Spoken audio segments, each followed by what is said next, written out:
Please don't forget subscribe to the channel and hit the bell to get notified of new daily videos. After the collapse, I sought refuge here, in this old, secluded cottage nestled deep in the Redwood Valley. The trauma, whatever it was exactly, had left me hollowed out, a shadow of the woman I used to be. My family, weary from my erratic behavior, suggested a live-in caretaker, and that's how Dylan Stallings entered my life. Dylan seemed like a godsend. He was quiet, meticulous, and patient. He'd prepare my meals, ensure I took my calming herbal infusions, and gently remind me of my daily memory exercises. He said it was all for my recovery, to cleanse my system and clarify my mind. The isolation, initially overwhelming, slowly became a familiar silence, punctuated only by the rustle of leaves outside and Dylan's soft footsteps. But the silence began to feel like a cage. My memories, already fragmented by the trauma, grew even hazier. It wasn't just the big events that faded, it was the small, precious details of my life. My dog's name, the color of my childhood bedroom, the scent of my mother's perfume. They simply evaporated. Dylan would reassure me, "It's part of the process, Vita, clearing out the old to make way for the new, the purified you." Then I started noticing the gaps, not just in my internal landscape, but in the cottage itself. Objects would shift. A cherished childhood drawing of me and my dog, Barkley, once vibrant with crayon colors, appeared on my bedside table. But Barkley's goofy, loving eyes were now flat, almost ghostly white, and my own face in the drawing seemed thinned, as if something vital had been subtly leached out. When I asked Dylan, he'd just smile and say, "Perhaps you're remembering it differently now, love." Late at night, a low, consistent hum would emanate from Dylan's study, a room he always kept locked. Sometimes I'd strain to hear, and I swear I could make out a faint, almost delicate sucking sound, like an old vacuum cleaner struggling, or something far worse. My vivid dreams, initially a comfort, became too real, too intense, only to completely vanish from my mind upon waking, leaving behind a cold, disturbing void. I tried to call for help. The landline was dead. Squirrels chewed through the cable. "Vita, don't worry, I've called the company." My mobile phone had no signal, typical for these remote areas, dear. My car, a faithful old sedan, wouldn't start. "Carburetor trouble. I'll have a look at it when I get a moment." Each explanation was so rational, delivered with that infuriatingly gentle smile, that I began to question my own sanity, just as he intended. But the fear was a persistent whisper. I started recording our conversations on my old phone, tucked beneath my mattress, hopping to catch some anomaly. One night I overheard him through the thin walls, a low murmur from his study. He wasn't talking to me. "The vessel is nearly purified," I heard him say, his voice devoid of its usual kindness.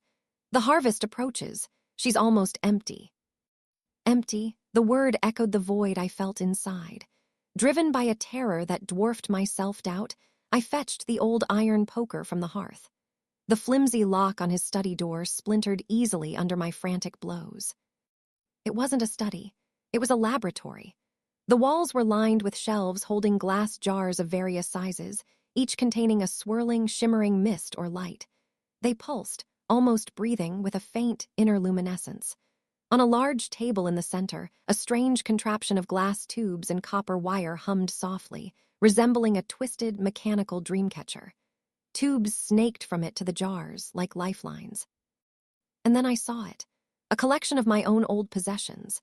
A baby blanket, a worn teddy bear, my high school graduation photo, all seemed strangely dull, drained of their vibrant life. Next to them, a brand new blank diary, identical to the one I'd intended to keep, lay open. But it wasn't blank. It was filled meticulously with entries detailing my fading memories, my innermost thoughts, written in Dylan's precise, elegant hand. He was stealing my life, writing it down, perfecting it. On the wall, tacked next to a shelf of jars, was a chilling diagram. A crude drawing of a human form, with arrows pointing to the head, heart, and a spot over the abdomen labeled essence. At the bottom, in bold, stark letters, was the single word, transition. "Vita," Dylan's voice, now sharp and cold, cut through the hum. He stood in the doorway, his eyes glittering with a terrifying zeal. "You weren't supposed to see this, not yet." My legs buckled. What is all this? What have you done to me?" He stepped closer, his smile replaced by a chilling grimace. "I'm preparing you, my dear, purifying the vessel. harvesting your scattered thoughts, your fleeting dreams, your very essence, making you ready. He gestured to the jars. You see, so many beautiful pieces, so little waste. You were so damaged, so full of noise. But I've almost emptied you, cleaned you out, made you pristine for the great transition. It's what you needed, what it needs. I don't remember much of the escape itself. A blur of impact, a guttural cry from Dylan, the chill of night air on my skin. I ran. Through the trees, over roots and rocks, until my lungs burned and my legs gave out. They found me 2 days later, wandering aimlessly on a logging road, miles from the cottage. I'm safe now in a hospital bed, surrounded by concerned faces. But when I speak, my words feel hollow. My laughter sounds alien. It's like someone took a sponge to my soul and wrung it dry. The doctors say it's shock, PTSD, that time will heal. But I know what it is. I am an empty vessel. And I can still hear the hum sometimes in the dead of night, and that soft, delicate sucking sound calling for its collection. I wonder whose memories are in those jars now, swirling and shimmering, waiting for a new home. And I wonder what's growing inside the empty one he left behind. I don't know what's left of me. I keep checking for pieces, but the emptiness is vast, and sometimes I feel something new, something alien stirring within. He might still be out there, looking for his vessel. If you enjoyed this video, please hit the thumbs up button to like it. And please do subscribe to support the channel.